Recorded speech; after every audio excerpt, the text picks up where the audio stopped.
on both the trade and investment fronts. In the wake of the new wave of virus outbreak, we must work together to continue embracing rules-based and multilateral trade relations to facilitate the region in weathering the crisis.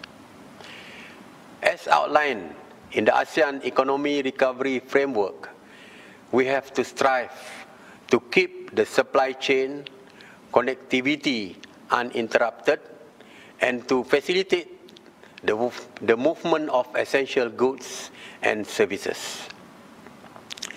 By removing unnecessary barriers to trade and by rolling back on new restrictive trade measures, we will be bringing ourselves closer to pre-pandemic economic growth rates.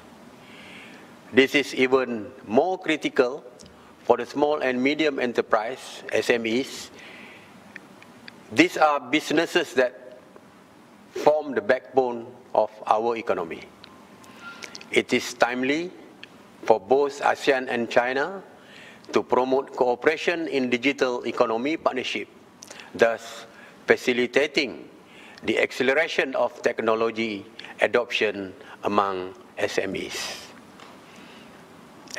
Excellencies, ladies and gentlemen, our CEP, which was finally signed after 8 years of negotiations, demonstrates to the world that ASEAN, together with its free trade agreement partners, including China, is committed to the nation of the transnational supply chain and in keeping markets open amid the ravage of a global pandemic.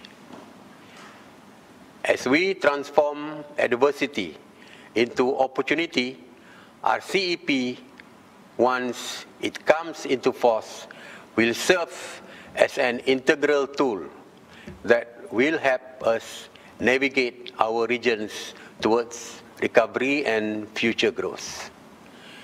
This agreement provides immense opportunities to bolster regional supply chain and for businesses to diversify production networks.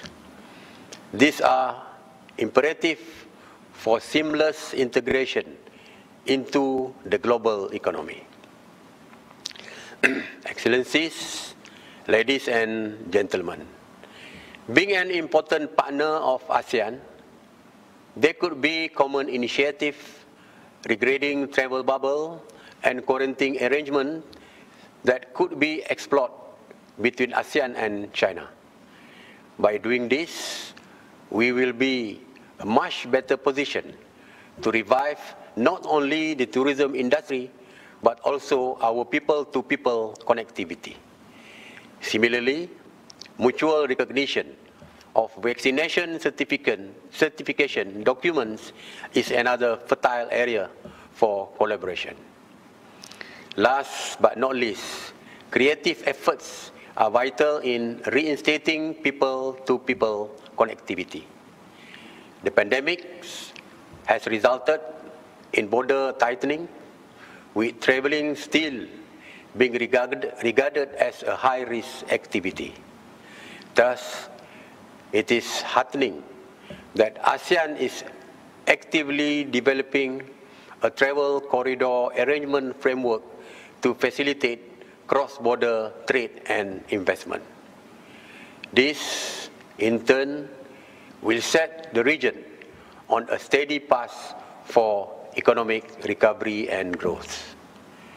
Excellencies, ladies and gentlemen, those were my 3 suggestions in facilitating economic recovery from the impact of COVID-19.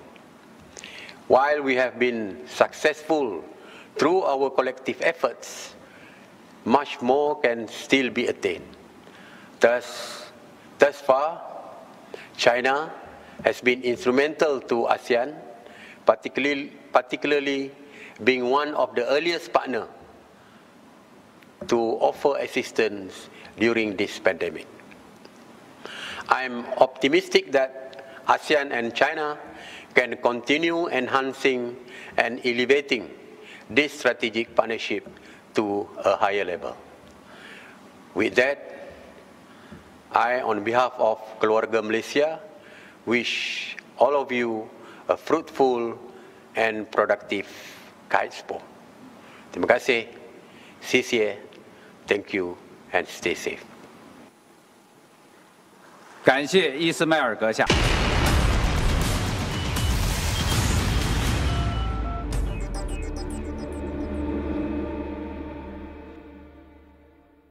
Rambut rosak perlukan lebih dari shampoo biasa. Gunakan shampoo Sunsilk Collagen Filler baharu. Gel Luxina bercollagen. Menyihatkan dan mengekalkan kelembapan rambut, memulihkan rambut rosak, menjadikan rambut lembut bersinar. Shampoo dan perapi Sunsilk Collagen. Cubalah.